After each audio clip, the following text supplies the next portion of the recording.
अस्सलाम वालेकुम। आज का हमारा टॉपिक है प्रोटीन्स। प्रोटीन्स जो हैं अबंडेंट मैक्रोमोलिक्यूल्स हैं लिविंग सेल में। और प्रोटीन का वर्ड सबसे पहले बर्जीलियस ने 1838 में यूज़ किया था और ये एक ग्रीक वर्ड प्रोटोस से ड्राइव किया गया जिसका मतलब है प्राइमरी। प्रोटीन्स आपको पता है मोस्टली अमाइनो एसिड से मिलके बने होते हैं और ये हमारे सेल का मेन कॉन्स्टिट्यूएंट भी होते हैं और बॉडी में जितने भी फंक्शन हो रहे होते हैं उसमें मोस्टली प्रोटीन्स जो होती हैं वो रिस्पॉन्सिबल होती हैं। क्योंकि प्रोटीन्स हम इंजाइम्स को भी कहते हैं। इंजाइम्स के लिए जब हम टर्म यूज़ करते हैं तो हम कहते हैं कि ऑल इंजाइम्स आर प्रोटीन्स। तो मोस्टली जो इंजाइम्स हैं वो भी प्रोटीन्स होते हैं एक्सेप्ट राइबोजाइम। प्रोटीन्स जो होती हैं वो लीनियर चेन होती है अमाइनो एसिड की जो एक दूसरे से कोवैलेंट बॉन्ड के साथ लिंक होती हैं। हर प्रोटीन में अमाइनो एसिड की एक स्पेसिफिक सीक्वेंस होती है और उसी के अकॉर्डिंग हमने प्रोटीन्स को इसके स्ट्रक्चर में डिवाइड किया है कि प्रोटीन्स के 4 टाइप के स्ट्रक्चर होते हैं। सबसे पहला है प्राइमरी स्ट्रक्चर। इसमें अमाइनो एसिड्स की सीक्वेंस होती है एक लीनियर चेन में। इसके बाद है secondary, tertiary and quaternary protein structure. इनको हम फर्दर आगे डिटेल में पढ़ेंगे। सबसे पहले हमारे पास प्राइमरी स्ट्रक्चर। प्राइमरी स्ट्रक्चर जो है वो एक हम अमाइनो एसिड की लीनियर सीक्वेंस को भी कह सकते हैं कि किसी भी प्रोटीन में अगर अमाइनो एसिड की लीनियर सीक्वेंस हो तो उसे हम उसको प्रोटीन का प्राइमरी स्ट्रक्चर कहेंगे। और जो प्राइमरी स्ट्रक्चर है प्रोटीन का वो हमें अमाइनो एसिड की सीक्वेंस और उसके नंबर को शो करता है। प्राइमरी स्ट्रक्चर में हमारे पास एक एन टर्मिनस होता है और एक सी टर्मिनस। सी टर्मिनस पे हमारे पास फ्री कार्बोक्सिलिक ग्रुप होता है और एन टर्मिनस पे हमारे पास अमाइनो ग्रुप होता है। और अमाइनो एसिड्स पेप्टाइड बॉन्ड से मिलके बने होते हैं। ये आप देख सकते हैं, ये बीड्स की फॉर्म में अमाइनो एसिड है और ये छोटी सी लाइन नज़र आ रही है अमाइनो एसिड के दरमियान में, वो पेप्टाइड बॉन्ड को शो कर रही है। यहाँ पे अगर हम स्ट्रक्चर के अकॉर्डिंग देखें तो आपको पता चलेगा कि अमाइनो एसिड्स के दरमियान जो पेप्टाइड बॉन्ड बनता है वो कैसे बनेगा।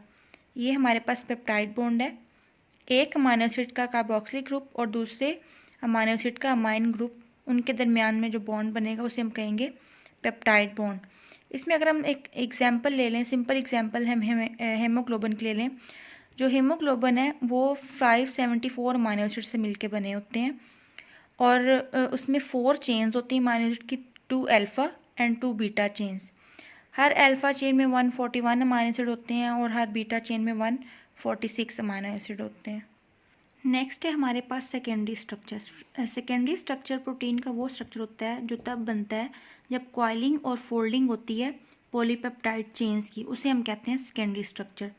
सेकेंडरी स्ट्रक्चर में पॉलीपेप्टाइड चेन जब फोल्ड होता है तो वो एक रेगुलर स्ट्रक्चर के अकॉर्डिंग फोल्ड होता है जिसमें हमारे पास एक अल्फा हेलिक्स स्ट्रक्चर आ जाता है और एक हमारे पास बीटा प्लेटेड शीट की फॉर्म में स्ट्रक्चर आ जाता है। सबसे पहले हम डिस्कस करेंगे अल्फा हेलिक्स स्ट्रक्चर में पॉलीपेप्टाइड चेन की कॉइलिंग हुई होती है जिसे हम स्पाइरल कॉइलिंग भी कह सकते हैं। स्पाइरल का मतलब होता है स्प्रिंग की तरह कॉइल हुआ होता है स्ट्रक्चर। अल्फा हेलिक्स में अगर हम सिंपल प्रोटीन्स की बात करें तो हम कहते हैं जब अमाइनो एसिड मिलके प्रोटीन्स बनाते हैं तो एक अमाइनो एसिड का कार्बन और दूसरे अमाइनो एसिड का जो नाइट्रोजन होता है उसके दरमियान जो बॉन्ड बन रहा होता है उसे हम कहते हैं पेप्टाइड बॉन्ड। लेकिन जब ये स्ट्रक्चर हेलिक्स की फॉर्म में आता है तो इसमें एक और बॉन्ड भी बनता है जिसे हम कहते हैं हाइड्रोजन बॉन्ड। आप ये दोनों स्ट्रक्चर में देख सकते हैं हाइड्रोजन बॉन्डिंग हुई है। अब ये हाइड्रोजन बॉन्डिंग किन के दरमियान है? हमारे पास एक अमाइनो एसिड का कार्बोनाइल ग्रुप और दूसरे अमाइनो एसिड का अमाइन ग्रुप जो होता है उनके दरमियान जो बॉन्डिंग होती है उसे हम कहते हैं हाइड्रोजन बॉन्डिंग। नेक्स्ट जो हमारे पास सेकेंडरी स्ट्रक्चर में हमारे पास है प्रोटीन का स्ट्रक्चर, वो है बीटा प्लेटेड शीट। इसमें क्या होता है, बीटा प्लेटेड शीट हम इसे इसलिए कहते हैं कि इसमें 2 या 2 से ज़्यादा सेगमेंट्स होते हैं पॉलीपेप्टाइड चेन के, वो लाइन अप हुए होते हैं नेक्स्ट टू ईच अदर और उस तरह ये एक स्ट्रक्चर बना रहे होते हैं जिसे हम कहते हैं बीटा प्लेटेड शीट। और ये स्ट्रक्चर हाइड्रोजन बॉन्डिंग के साथ अटैच हुआ होता है। अब बीटा प्लेटेड शीट में जो हाइड्रोजन बॉन्डिंग होती है वो भी जैसे मैंने आपको अल्फा हेलिक्स में बताया था, वो भी हमारे पास एक अमाइनो एसिड के कार्बोनाइल और दूसरे अमाइनो एसिड के अमाइनो ग्रुप के दरमियान हो रही होती है। बीटा प्लेटेड शीट हमारे पास पैरेलल भी हो सकती है और एंटी पैरेलल भी हो सकती है। पैरेलल कैसे होगी कि 2 जो हमारे पास शीट्स हैं उनके जब पॉइंट सेम डायरेक्शन में होंगे, उनके दरमियान हाइड्रोजन बॉन्डिंग हो रही होगी तो उसकी वजह से हम उसे कहेंगे कि वो पैरेलल है। क्योंकि उनका सी और एन टर्मिनस जो होता है वो मैच कर रहा होता है। यहाँ पे आप देख सकते हैं पैरेलल हम इसके अकॉर्डिंग कहेंगे कि इसका एन टर्मिनस और यहाँ मतलब सी टर्मिनस जो है ये अटैच हुए हैं हाइड्रोजन बॉन्डिंग के साथ, तो ये एक दूसरे के पैरेलल हैं दोनों शीट्स। और एंटी पैरेलल हम किस लिए कहते हैं कि इसमें कुछ पॉइंट ऐसे हैं जो एक दूसरे के ऑपोजिट होते हैं। वो कैसे हो सकते हैं ऑपोजिट, कि हमारे पास अगर एक शीट है या एक हमारे पास पॉलीपेप्टाइड चेन है तो उसका एन टर्मिनस है एक साइड पे और दूसरी तरफ उसी उसके ऑपोजिट साइड पे जो या उसके पैरेलल साइड पे जो दूसरी शीट है उसमें उसी साइड पे हमारे पास सी टर्मिनस है। मतलब ये दोनों पॉइंट एक दूसरे के ऑपोजिट हैं, लेकिन पैरेलल क्यों है, क्योंकि इनमें ये दोनों पॉइंट जो हैं वो सेम डायरेक्शन में हाइड्रोजन बॉन्डिंग कर रहे हैं। जैसे इसमें अमाइनो ग्रुप और इसमें कार्बोक्सिलिक ग्रुप, ये इनका पॉइंट सेम डायरेक्शन में है, इसलिए इनके दरमियान बॉन्डिंग हो रही है। लेकिन अगर हम सी और एन टर्मिनस के अकॉर्डिंग देखें तो वो एक दूसरे के ऑपोजिट हैं, इसलिए हम इसे कहते हैं कि बीटा प्लेटेड शीट जो है वो पैरेलल भी हो सकती हैं और उनको हम एंटी पैरेलल भी कह सकते हैं। नेक्स्ट है हमारे पास टर्शियरी स्ट्रक्चर। टर्शियरी स्ट्रक्चर को हम ग्लोबुलर स्ट्रक्चर भी कह सकते हैं, जो बेंडिंग और फोल्डिंग से बनता है पॉलीपेप्टाइड चेन की, और ये 3 डायमेंशनल स्ट्रक्चर होता है, इसलिए हम इसे टर्शियरी स्ट्रक्चर कहते हैं। टर्शियरी स्ट्रक्चर जो होता है वो मोस्टली आर ग्रुप के इंटरेक्शन की वजह से बनता है। और टर्शियरी स्ट्रक्चर में हमारे पास आयनिक बॉन्ड होता है, डाइसल्फाइड लिंकेज होते हैं, हाइड्रोजन बॉन्ड होता है और हाइड्रोफोबिक इंटरेक्शन होते हैं। और आर ग्रुप के इंटरेक्शन की वजह से ही ये सारे बॉन्ड्स बनते हैं। अगर हमारे पास आर ग्रुप एक जैसे चार्जेस वाले हों तो वो एक दूसरे को रिपेल करेंगे, लेकिन अगर आर ग्रुप पे ऑपोजिट चार्जेस हो तो वो आयनिक बॉन्ड बना देते हैं। हमारे पास टर्शियरी स्ट्रक्चर में जो ये 4 तरह के हमारे पास बॉन्ड्स बनते हैं, इसमें सबसे पहले जो आयनिक बॉन्ड का मैंने आपको बताया कि आयनिक बॉन्ड तब बनेंगे जब आर ग्रुप पे ऑपोजिट चार्जेस होंगे। ऑपोजिट चार्जेस की वजह से आयनिक बॉन्ड बनता है। और जब हमारे पास पोलर होगा आर ग्रुप तो हमारे पास बनेगा हाइड्रोजन बॉन्ड। और जब हमारे पास आर ग्रुप नॉन पोलर होगा, हाइड्रोफोबिक आर ग्रुप जो होंगे और वो नॉन पोलर होंगे तो वो हाइड्रोफोबिक इंटरेक्शन बनाएंगे। और सबसे आखिरी जो हमारे पास बॉन्ड बनता है टर्शियरी स्ट्रक्चर में वो है डाइसल्फाइड बॉन्ड। ये कोवैलेंट लिंकेज होता है बिटवीन सल्फ़र और ये बाकी बॉन्ड से ज़्यादा स्ट्रॉन्ग होता है, इसलिए हम इसे सेफ्टी पिन्स का भी नाम दे देते हैं, क्योंकि पॉलीपेप्टाइड चेन को काफ़ी अच्छे से अटैच करके रखता है, फर्मली अटैच करता है एक दूसरे के साथ। इस तरह से ये 4 बॉन्ड्स जो होते हैं वो हमारे पास टर्शियरी स्ट्रक्चर में होते हैं। नेक्स्ट है हमारे पास क्वाaternary स्ट्रक्चर। कुछ प्रोटीन्स ज़्यादा पॉलीपेप्टाइड चेन से मिलके बनी होती हैं तो वो क्वाaternary स्ट्रक्चर बना रही होती हैं। और क्वाaternary स्ट्रक्चर में हमारे पास हाइड्रोफोबिक इंटरेक्शन होता है, हाइड्रोजन बॉन्ड बनता है और आयनिक बॉन्ड बनता है। जिस तरह टर्शियरी स्ट्रक्चर में होता है ऑलमोस्ट वैसे ही क्वाaternary स्ट्रक्चर में होता है। इसके हम एक सिंपल एग्जाम्पल ले लेंगे हीमोग्लोबिन में। हीमोग्लोबिन रेड ब्लड सेल्स में एक प्रोटीन होती है जिसका काम होता है ऑक्सीजन को कैरी करना। और हीमोग्लोबिन में हमारे पास 2 अल्फा चेन्स होती हैं, एक ये और एक ये, और 2 बीटा चेन्स, एक चेन यहाँ पे बीटा और एक यहाँ पे। 2 अल्फा और 2 बीटा चेन्स होती हैं हमारे पास हीमोग्लोबिन में, और ये नॉन कोवैलेंट बॉन्ड्स के साथ अटैच हुई होती हैं। इसके अलावा हमारे पास एक और एग्जांपल है डीएनए पॉलीमरेज की, जो कि एक एंजाइम है और वो मिलके वो भी क्वाaternary स्ट्रक्चर बनाता है और उसमें 10 सब यूनिट्स होते हैं। लेकिन आप एक सिंपल एग्जांपल जो हीमोग्लोबिन की है यही क्वाaternary स्ट्रक्चर में कोड कर लें तो वो इनफ है। ये हम ओवरऑल एक डायग्राम देखते हैं जिसमें प्राइमरी से सेकेंडरी, टर्शियरी और क्वाaternary स्ट्रक्चर बन रहा है। प्राइमरी स्ट्रक्चर में मैंने आपको बताया था कि अमाइनो एसिड्स की जो एक लीनियर चेन होती है वो उसे हम कहते हैं कि वो प्राइमरी स्ट्रक्चर होता है, जिसमें हमें अमाइनो एसिड की सीक्वेंस और उसकी अमाउंट पता चलती है। नेक्स्ट हमारे पास बनता है सेकेंडरी स्ट्रक्चर। सेकेंडरी स्ट्रक्चर में हमारे पास अल्फा हेलिक्स होता है और बीटा प्लेटेड शीट्स बनती हैं। और ये क्या प्राइमरी जो स्ट्रक्चर में हमारे पास एक चेन होती है उसकी जब फोल्डिंग होती है उसकी फोल्डिंग से हमारे पास अल्फा हेलिक्स और बीटा प्लेटेड शीट्स बनती हैं। नेक्स्ट है हमारे पास टर्शियरी स्ट्रक्चर। टर्शियरी स्ट्रक्चर जो है वो 3 डायमेंशनल फोल्डिंग होती है उससे ये हमारे पास प्रोटीन का टर्शियरी स्ट्रक्चर बनता है।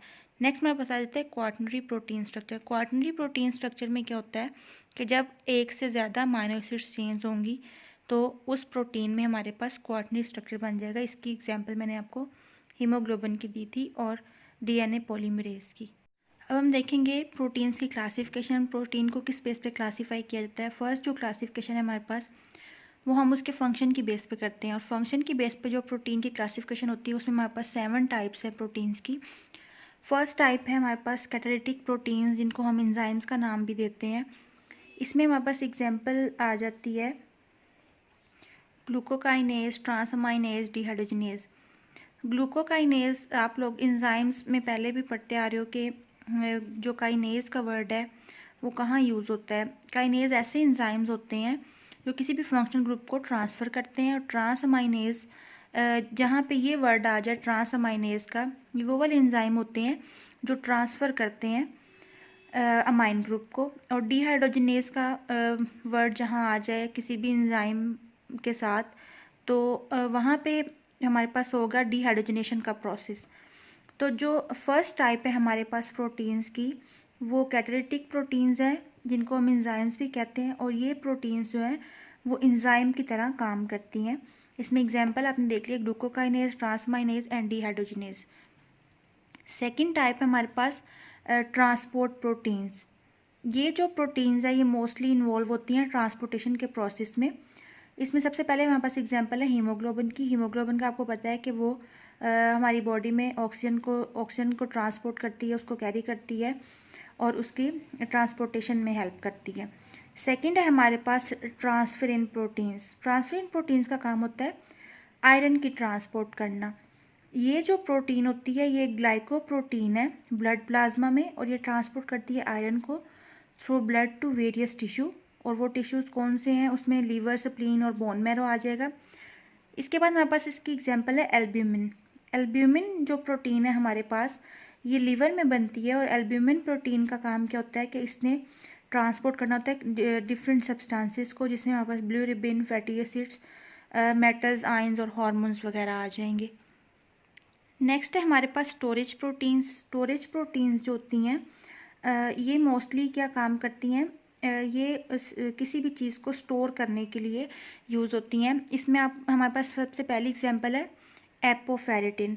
एपोफेरिटिन जो है ये स्टोर करती है आयरन को in the form of ferritin, और ये प्रेजेंट होती है मोस्टली इंटेस्टाइनल मेम्ब्रेन में। और इसमें जो एबिलिटी होती है वो ये होती है कि वो आयरन को स्टोर करती है जब ये कंबाइन होती है फेरिक हाइड्रोक्साइड के साथ, और उसको कन्वर्ट कर देती है फेरिटिन में, और फेरिटिन की फॉर्म में ये आयरन को स्टोर करती है। उसके बाद है हमारे पास मायोग्लोबिन। मायोग्लोबिन का काम क्या होता है कि इसने मसल्स में ऑक्सीजन को स्टोर करना होता है। ये प्रोटीन मसल्स में होती है और इसका फंक्शन होता है ऑक्सीजन की स्टोरेज। नेक्स्ट है हमारे पास कॉन्ट्रैक्टाइल प्रोटीन्स। कॉन्ट्रैक्टाइल प्रोटीन्स में हमारे पास एग्जांपल आ जाएगी एक्टिन और मायोसिन की। ये वो वाली प्रोटीन्स होती हैं जिनमें एबिलिटी होती है किसी भी चीज़ को कॉन्ट्रैक्ट करने की, और ये हमारे पास जो स्केलेटल मसल्स होता है उसमें कॉन्ट्रैक्टाइल सिस्टम को कंट्रोल करती हैं। एक्टिन और मायोसिन दोनों प्रोटीन मसल की कॉन्ट्रैक्शन में अपना मेन कंट्रीब्यूट करती हैं। इनका मेन रोल जो होता है वो उनकी मसल्स की कॉन्ट्रैक्शन होती है। नेक्स्ट है हमारे पास स्ट्रक्चर प्रोटीन्स। स्ट्रक्चर प्रोटीन्स हमारे पास जो होती हैं वो सपोर्टिंग फ्रेमवर्क के तौर पे काम करती हैं, सेल को एक प्रॉपर स्ट्रक्चर, स्ट्रेंथ और प्रोटेक्शन प्रोवाइड करती हैं। इसमें हमारे पास एग्जांपल आ जाएगी कोलेजिन, कार्टिलेज और केराटिन। कोलेजिन जो होते हैं वो बोन्स में होते हैं, और इनका काम क्या होता है कि इन्होंने स्ट्रेंथ प्रोवाइड करनी होती है बोन्स को।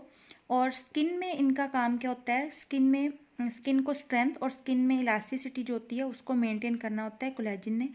अगर कोलेजिन की डिग्रेडेशन हो जाए या ख़त्म हो जाए तो हमारी स्किन पर रिंकल्स आ जाते हैं। नेक्स्ट है हमारे पास कार्टिलेज। कार्टिलेज जो होता है इसका मेन काम होता है कि बोन्स को स्मूथली मूव करना जॉइंट्स वाली जगह से, और ये बोन डैमेज को भी प्रिवेंट करते हैं। इसके बाद है केराटिन। केराटिन हमारे नेल्स और हेयर्स में होता है। नेक्स्ट है हमारे पास रेगुलेटरी प्रोटीन्स। रेगुलेटरी प्रोटीन्स में हमारे पास आ जाएगी इंसुलिन और ग्रोथ हार्मोन्स। रेगुलेटरी प्रोटीन्स का काम क्या होता है, इन्होंने रेगुलेट करना होता है किसी भी सेलर और फिजियोलॉजिकल एक्टिविटी को। इसमें जो एग्जांपल हम इंसुलिन के लिए हैं, तो इंसुलिन हमारी बॉडी में शुगर मेटाबॉलिज्म को रेगुलेट करती है, शुगर को कंट्रोल करती है, उसके लेवल को। ग्रोथ हार्मोन जो हमारे पिट्यूटरी ग्लैंड्स में होते हैं वो हमारे सेल्स की ग्रोथ को रेगुलेट करते हैं। इसके बाद हमारे पास डिफेंस प्रोटीन्स। डिफेंस प्रोटीन्स क्या काम करती हैं? ये प्रोटीन्स इन्वॉल्व होती हैं डिफेंस मैकेनिज्म में against invasion of foreign substances. Defence mechanism हमारी बॉडी में इम्यून सिस्टम है। इसकी एग्जांपल में हमारे पास आ जाएंगी इम्यूनोग्लोबिन्स एंड फाइब्रिनोजिन। इम्यूनोग्लोबिन्स को हम क्या देते हैं? एंटीबॉडीज़ भी। और एंटीबॉडीज़ का काम क्या होता है? इसने आइडेंटिफाई करना होता है और डिस्ट्रॉय करना होता है किसी भी फॉरेन सब्सटेंस को जो हमारी बॉडी में एंटर हो रहा होता है। उसमें हमारे पास माइक्रोब्स आ जाते हैं जिसमें बैक्टीरिया, वायरसेस और पैरासाइट वगैरह। और फाइब्रिनोजिन या थ्रोम्बिन जो होती हैं, इन प्रोटीन्स का काम क्या होता है? ब्लड क्लॉटिंग करना। ड्यूरिंग इंजरी जब ब्लड लॉस होता है तो अगर हमारे पास ये दो प्रोटीन्स हैं हमारी बॉडी में, फाइब्रिनोजिन या थ्रोम्बिन, तो ये ब्लड लॉस को कंट्रोल कर लेंगी। नेक्स्ट हमारे पास क्लासिफिकेशन है जो कि फिजिकल और केमिकल प्रॉपर्टी की बेस पे की गई है। इसमें हमारे पास 3 तरह की क्लासिफिकेशन है प्रोटीन्स की: simple, conjugated and derived proteins. Simple proteins में सबसे पहले हमारे पास आती हैं एल्ब्यूमिन प्रोटीन्स। एल्ब्यूमिन प्रोटीन्स जो होती हैं वो सॉल्युबल होती है वाटर में और हीट के थ्रू ये डिस्ट्रॉय हो जाता है इसका स्ट्रक्चर, मतलब ये लिक्विड से सॉलिड में कन्वर्ट हो जाती है। तो इसे हम कहते हैं ये कोएगुलेटेड होती है हीट के ज़रिए। कोएगुलेट का मतलब ये होता है कि अपनी वो एक फॉर्म से दूसरी फॉर्म में आ जाती है, लिक्विड से सॉलिड फॉर्म में आ जाती है। इसकी एग्जांपल में हमारे पास एग एल्ब्यूमिन, सीरम एल्ब्यूमिन आ जाएगा। नेक्स्ट है हमारे पास ग्लोबुलिन प्रोटीन्स। ग्लोबुलिन प्रोटीन्स जो होती हैं वो इनसॉल्युबल हैं वाटर में, लेकिन ये सॉल्युबल होते हैं किसी भी न्यूट्रल सॉल्ट सॉल्यूशन में, और ये हीट कोएगुलेबल हैं, मतलब ये हीट को बियर कर लेते हैं। इसमें हमारे पास आ जाएगी एग्जाम्पल ओवा ग्लोबिन ऑफ एग योक। ओवा ग्लोबिन ऑफ एग योक का मतलब है कि जो ग्लोबुलिन प्रोटीन होती है एग में उसे हम कहते हैं ओवा ग्लोबुलिन ऑफ एग योक। इसके बाद हमारे पास है सीरम ग्लोबुलिन या myosin of muscle. Serum globulin का मतलब है कि ग्लोबुलिन जो होती है वो ब्लड के फ्लूइड पार्ट में प्रेजेंट होती है, इसलिए हम इसे कहते हैं सीरम ग्लोबुलिन। नेक्स्ट है हमारे पास हिस्टोन प्रोटीन्स।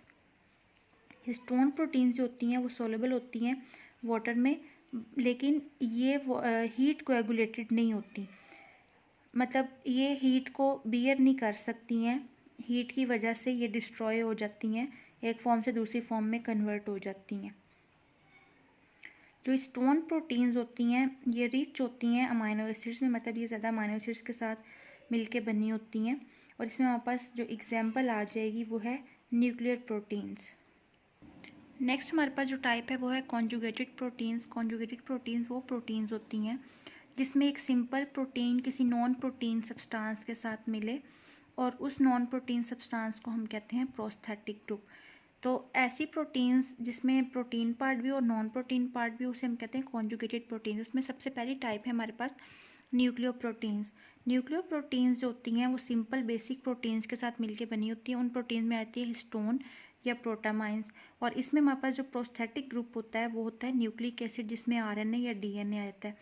इसमें एग्जाम्पल हमारे पास आ जाएगी न्यूक्लियोस्टोन या न्यूक्लियो प्रोटामाइन की। नेक्स्ट टाइप हमारे पास है ग्लाइकोप्रोटीन्स की। ये भी एक कॉन्जुगेटेड प्रोटीन्स है। ये किससे मिलके बनी होती है? इसमें सिंपल प्रोटीन्स और कार्बोहाइड्रेट्स होते हैं। प्रोटीन्स और कार्बोहाइड्रेट्स मिलके ग्लाइकोप्रोटीन्स बनाते हैं। इसमें हमारे पास एग्जाम्पल जो है वो इम्यूनोग्लोबुलिन की है। जब हमारे पास कार्बोहाइड्रेट कंटेंट 4% से ज़्यादा हो जाए तो तब हम उसे नाम देते हैं म्यूकोप्रोटीन्स का या फिर प्रोटियोग्लाइकन्स का। इसकी एग्जांपल है हमारे पास ग्लाइकोसामाइनोग्लाइकन्स आ जाएगा। ग्लाइकोसामाइनोग्लाइकन्स में बहुत ज़्यादा रिपीटिंग डाइसेक्राइड्स यूनिट्स होते हैं। नेक्स्ट है हमारे पास क्रोमोप्रोटीन्स। जो क्रोमोप्रोटीन्स होती हैं वो सिंपल प्रोटीन से मिलकर बनी होती हैं और इनके साथ सिंपल प्रोटीन के साथ एक कलर्ड प्रोस्थेटिक ग्रुप होता है। इसकी एग्जांपल में हमारे पास आ जाएगी हीमोग्लोबिन और साइटोक्रोम्स आ जाएंगे, कैटालेज या पेरोक्सीडेज आ जाएंगे, और इन सब में हमारे पास जो कलर्ड प्रोस्थेटिक ग्रुप है वो हीम ही है। नेक्स्ट है हमारे पास फॉस्फोप्रोटीन्स। फॉस्फोप्रोटीन्स के नाम से भी आपको पता चल रहा है कि इसमें प्रोटीन और फॉस्फोरिक ग्रुप होगा, और इसमें एग्जांपल हमारे पास आ जाएगी कैसीन ऑफ मिल्क एंड वेलिलिन, सॉरी ये नाम है वेटिलिन। जो कैसीन ऑफ मिल्क है ये भी फॉस्फोप्रोटीन की फैमिली में से ही है, और जो वेटिलिन प्रोटीन है ये भी एक फॉस्फोप्रोटीन है और ये एग योक में प्रेजेंट होती है। नेक्स्ट है हमारे पास लिपोप्रोटीन्स। लिपोप्रोटीन्स जो होती हैं ये प्रोटीन और लिपिड के कॉम्बिनेशन से बनती हैं। इसमें एग्जांपल हमारे पास आ जाएगी chylomicrons, very low density lipoprotein, low density lipoprotein and high density lipoproteins. जो काइलोमाइक्रोन्स हैं उन्हें हम कह सकते हैं कि वो अल्ट्रा लो डेंसिटी लिपोप्रोटीन्स भी हैं, जो कि ट्राइग्लिसराइड्स या फॉस्फोलिपिड्स उसमें होते हैं, कोलेस्ट्रॉल और प्रोटीन्स होती हैं। और इनका काम क्या होता है कि ये डाइट्री लिपिड्स को ट्रांसपोर्ट करते हैं इंटेस्टाइन से किसी बॉडी की और लोकेशन में। इसके बाद हमारे पास वेरी लो डेंसिटी लिपोप्रोटीन। जो लो डेंसिटी लिपोप्रोटीन्स हैं इसको हम दूसरा नाम very bad type of cholesterol भी कह सकते हैं हम इसको, कि इसमें कोलेस्ट्रॉल की ज़्यादा क्वांटिटी होती है और ये मोस्टली प्रोड्यूस होता है लिवर में और रिलीज़ होता है ब्लड स्ट्रीम में। इसके बाद है लो डेंसिटी लिपोप्रोटीन। इसको भी हम बैड कोलेस्ट्रॉल का नाम देते हैं क्योंकि इसमें भी कोलेस्ट्रॉल की क्वांटिटी ज़्यादा होती है। और इसके बाद है हाई डेंसिटी लिपोप्रोटीन। ये भी लिपोप्रोटीन की एग्जांपल है हमारे पास।